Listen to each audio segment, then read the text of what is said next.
Hello and welcome to the SciFirst MovieTalk episode. So in this episode I'll be discussing the 2019 gangster action comedy The Gentleman, as written, directed and produced by Guy Ritchie, who had previously brought us such other gritty gangster comedies as 1998's Lock, Stock and Two Smoking Barrels and 2000's Snatch, amongst others.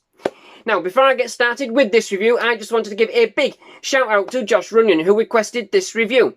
Josh is another YouTuber offering some awesome, in-depth and passionate movie reviews. So, if you do have a chance, do check out their channel. I will link one of Josh's episodes to the end of this review, and we'll also place a link to their channel in the video description below. Now, this movie in particular focuses once more on the UK gangster scene, this time where an American drug dealer by the name of Michael Mickey Pearson, as played by Matthew McConaughey, has clawed his way to the top to amass a cannabis empire after working his way into elite society during his days at Oxford University, selling his classmates weed and from there taking a hands-on approach to become one of the most fearsome figures in the game. After a life of getting blood on his hands, Mickey is now looking to retire from the business and has lined up a shrewd businessman, Matthew Berger, as played by Jeremy Strong, as to buy his empire for a tidy sum of $400 million. Needless to say, news of Mickey's retirement runs rife around London's criminal elements, and soon the vultures begin to circle to pick off the scraps, resulting in Mickey having to clean up house, so to say, and show those who would wish to usurp his position just who still is the king of the jungle. So, I must admit, I really have enjoyed Guy Ritchie's more gangster-orientated movies in the past, but they have been a hard sell, personally. Not really being my usual cup of tea, I really have had to kind of get myself in the right frame of mind to kind of sit down and watch, and without the kind of odd push every now and again, such as one of these review requests. And again, these films are not really what I would rush to go and see. But admittedly, I have always kind of enjoyed the ride once I've kind of took the plunge to take them for a spin. With respect to these types of movies in particular, Ritchie does seem to have quite the penchant for flair, for weaving quite an involved story with a number of colourful and often flamboyant characters, giving a very distinct heart and comedic presence against the very harsh criminal underworld in which they strive to swim. He does have a particular way of bringing us such characters alive in ways which actually make you start rooting for them, you know, to connect with them on a deeper level, even though, in fact, they are the kind of characters you kind of love to hate, you know, and indeed, this movie is certainly no exception.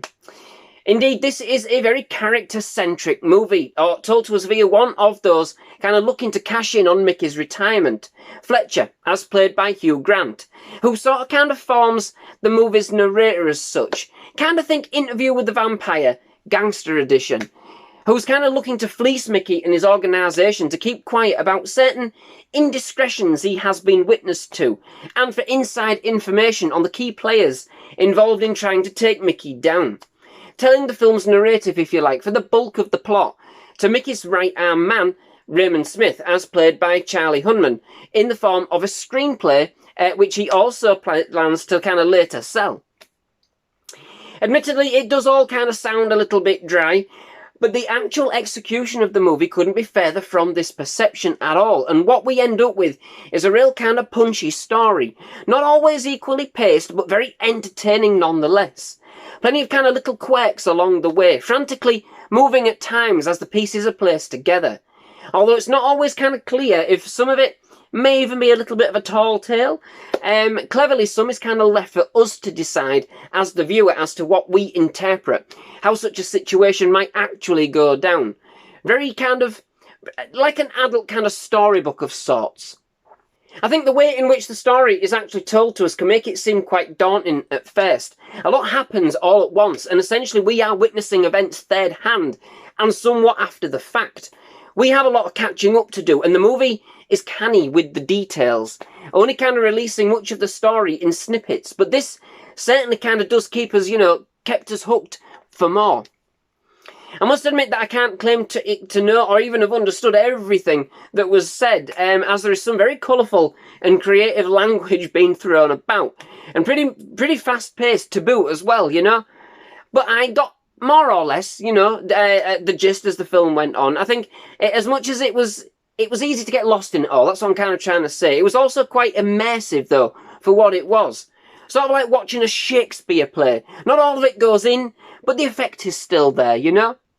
But again, it's the characters that make this film so enthralling. There are some absolutely electric characters depicted here. Some amazingly well, you know? Absolutely larger than life, but totally distinct and right at the forefront of the story. Quite a lot of the comedy simply comes from the way these characters approach a situation, or even the way that they throw the banter around.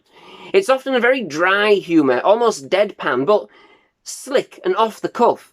Very observational as well, but always with a twisted edge that makes it such a unique experience. In fact, Grant is actually surprisingly brilliant in this as the very devious and conniving Fletcher. Definitely a deviation from his usual roles, I must say, and such a direct and unashamed Steadshaw character. Totally unapologetic and the linchpin of the movie. A role that absolutely stood out for me, along also with the quirky and irreverent coach, that's his name, as played by Colin Farrell, who forms the basis of a moral compass of sorts, with a fantastically comedic, no-nonsense role, looking to do the right thing for the youths under his ward. Even though much of the movie is totally outlandish, it has a real sense of realism that has you hooked with its kind of decisively deceptive story, aligned with its very offbeat narrative and interesting kind of point-of-fact visual style. It does have a bit of a kind of start-stop pulse as the main plot is derived and delivered. Just as you kind of get into something, we jolt back and forth to other aspects, which can get a little bit irritating at times. It's not equally paced, but all elements do indeed lead you to this naturally kind of progressed conclusion. It does kind of strangely grab and hold your attention in this respect, despite its more shaky, more jigsaw-like framework. Interestingly, it can get very tense, given that most of the time it's completely unpredictable. Its direction is totally spot on, but it keeps its cards close to its chest.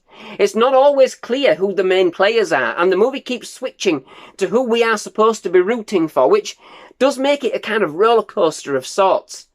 There are some strange moments, definitely. It's a beautiful mess that simply works. We tread in a complete lion's den.